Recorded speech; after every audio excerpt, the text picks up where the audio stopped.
Yo guys, I apologize these past few weeks for my late uploads. I've been busy with work, but I'm trying my best to upload interesting contents every week. After all, I just can't help it. Anime is that interesting that even if I'm quite busy with work, I still want to talk about it. Nonetheless, welcome back to my channel, and for today, we will be talking about the reasons that made Water 7 Saga the best saga so far. When I said Water 7 Saga, it includes the Long Ring Longland arc with 19 manga chapters and 13 anime episodes, the Water 7 arc itself that has 53 manga chapters and 37 anime episodes, and the Enios Lobby arc with 56 manga chapters and 46 anime episodes. Let's not waste time and get right to it. What made this saga a memorable one is that the saga was started with the introduction of the Marine Admirals and detailing how strong these admirals are. But before we go there, let's talk about first what happened before the Straw Hats met Aokiji, the Blue Pheasant of Marine Admirals. After their adventure in Skypiea, the Straw Hats arrived at a certain bizarre island that I know has deep secrets connected to the history of One Piece, called Long Ring Longland Island. In this island, everything including the animals and plants stretches either in length, width, or height to adapt to its vast landscape. I know that this arc is somehow like a filler arc with no notable things to consider, but let me tell you, what made this short arc interesting is the fact that this arc made the Straw Hats realize how important nakamas are. Let me point out that the Davy Back fight made Luffy and the rest of the Straw Hats realize how it feels to lose a nakama or a crew member, after Chopper and Robin were taken away from them for losing the games. The games may be funny in a way, but they made the Straw Hats realize the pain of losing a crew member, which is what we'll be all about in the Water 7 arc. I should also emphasize that in this Davy Back fight, Zoro and Sanji reconciled for the very first time.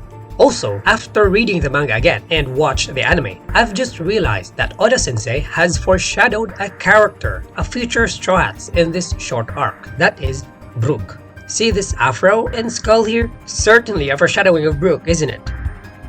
I mean, of all the equipments Luffy could equip or Luffy could wear, he wore this afro. Now, right after the Davy Back fight where they knew how it felt to lose a crew member, the Straw Hats encountered the one person they never imagined they would see, that is Aokiji. This encounter made Luffy realize how weak he is. No, let me correct that. This encounter made all the Straw Hats realize how weak they are to protect and safeguard their crewmates. In fact, the 3 vs 1 fight of Luffy, Zoro, and Sanji versus Admiral Aokiji was so one-sided that Aokiji didn't even break a sweat. Even Luffy's current strongest attack that defeated Crocodile in Alabasta arc was fruitless against Aokiji. Now, I won't narrate what happened in Water 7 and Enios Lobby arcs, but I'm gonna point out the important events and happenings that made this Water 7 saga the best saga so far of One Piece. First and foremost, this saga was where the Straw Hats were at their worst.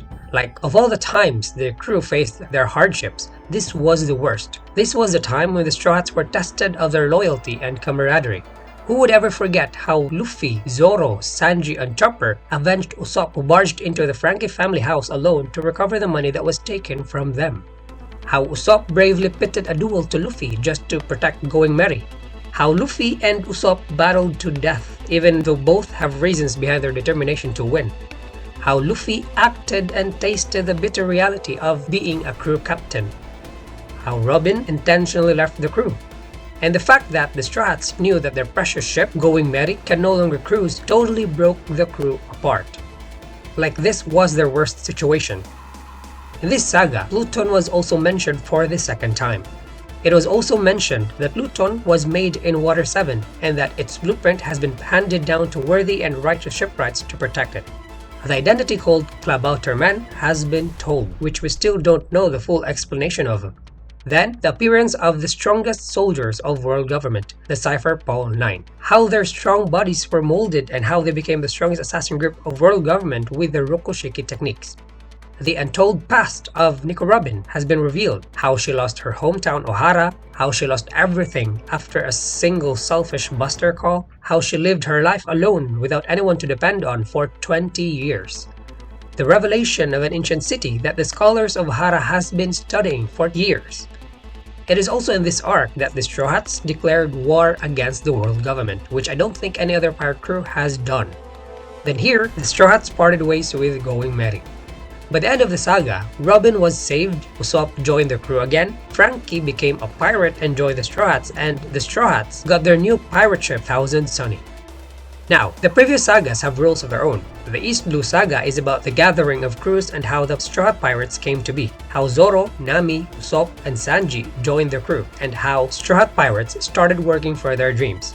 The Alabasta Saga is about their first adventure towards One Piece, and like a preface to the upcoming arcs ahead. And the only significant antagonists introduced here are only a few, like Crocodile and the rest of the Baruch works. The Skypiea Saga is about a very important history and lots of revelations that I know have important impact to the rest of the One Piece story. And this Water 7 Saga is the culmination of the previous 3 sagas. The Water 7 Saga is about the regathering of the scattered Straw Hats, the solidification of their crew, the development of each and every one of them, how they pursued strength to protect the crew, and the unfolding of history and revelations. Everything that the previous sagas is all about is packed in here.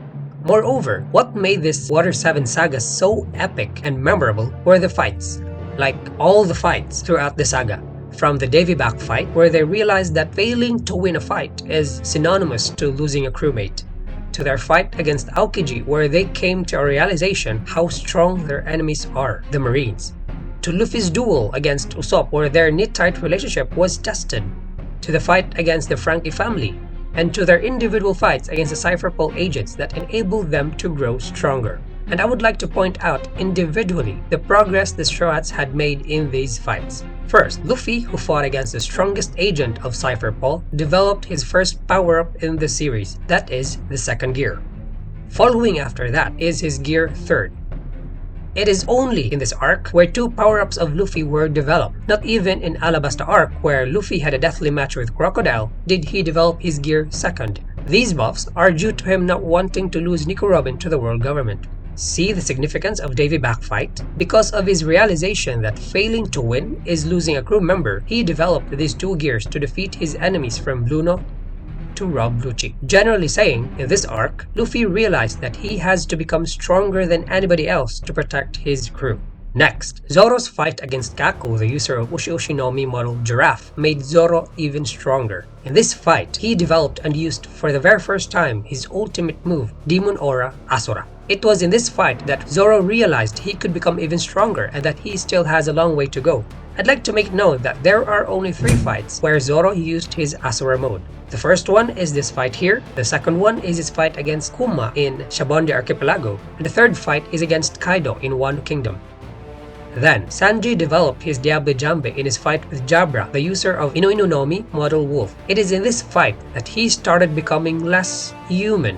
What I mean with that is, he is slowly awakening his cyborg body and he is slowly becoming an augmented human. It was a very close fight, but Sanji prevailed in the end.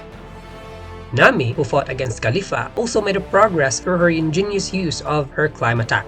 The fight wasn't that epic, but the way she used and alter weather to win is what made this fight one of her best fights so far. Compared to the previous 3 fights I mentioned, hers isn't that great, but it was still a job well done to be able to defeat one of the Cypher Pole agents. Also in the saga, we knew for the first time the 7th transformation of his Rumble Ball enhanced Devil Fruit, the Monster Point. This transformation of Chopper was so powerful that he easily defeated one of the CP9 agents, Kumadori, in a one-on-one fight, despite the fact that he couldn't control this transformation yet. And lastly, Usopp. He did not have an epic battle in the saga aside from his duel with Luffy, but here he showed one of his personalities. Is it just me who noticed that whenever he wears his Sogeking mask, he becomes just a little bit braver?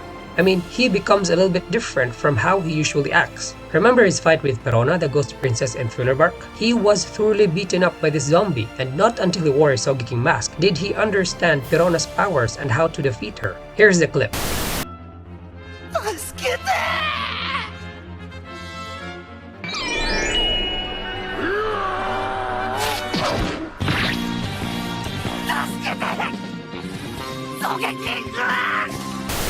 It is not that noticeable, but yeah, he did have a bit of change right after wearing the mask. I don't want to say that this is his power-up, but it's kind of. Anyways, in this saga, I was also amazed of Usopp's sniping ability. For the first time, I came to a realization that he really has a talent for sniping after he was able to shoot his enemies from the Tower of Justice to the Gate of Justice, where even bullets aren't able to reach. Even the Marines praised Usopp's sniping skills.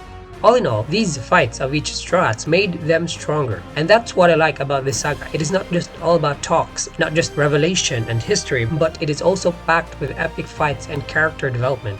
Before I end the video, I'd like to say that this is the best saga of One Piece so far, because and only because the current Wano saga hasn't officially ended yet. That's all for this video guys, and I hope you liked it. See you in my next video.